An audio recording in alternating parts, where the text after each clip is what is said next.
Alam mo, Kong, kahit anong gawin mo, talo talaga kita. Kahit paglagay ka pa ng Beast Club dyan. Ano, pambihira ka, Godzilla. Masyado mo akong minamaliit. Maghintay ka dyan. Ano na naman kayang kalokohan ang gagawin nito ni Kong?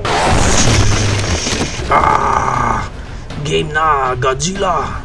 Rematch tayo.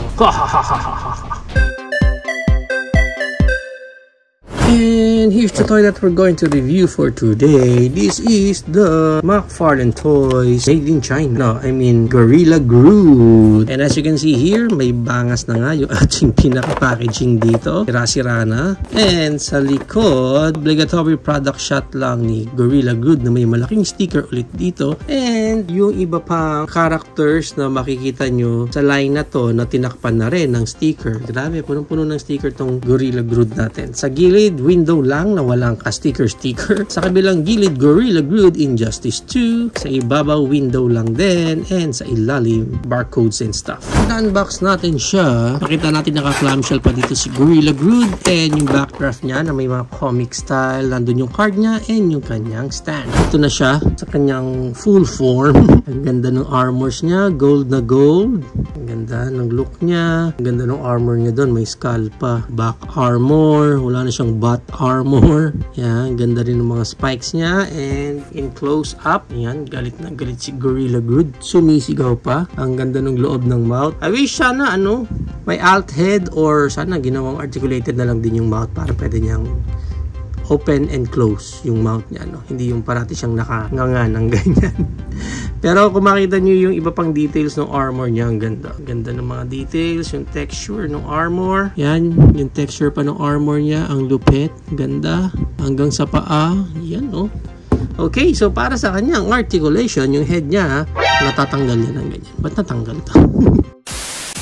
Para sa head niya, narorotate yan ng ganyan, 360. Natatanggal talaga yung head niya. Okay. Halos walang up and down yung head niya kasi wala nang space para sa likod and sa harap wala na rin. Kanyang arms wide open hanggang ganyan lang kasi nakaharang din itong mga armor niya dito Pero ratcheted naman yung pinaka shoulder niya.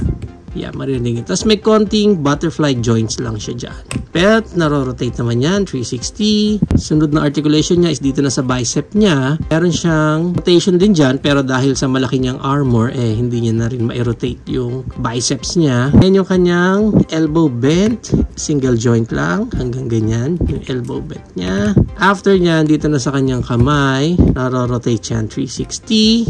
And may up ng ganyan, and down ng ganyan.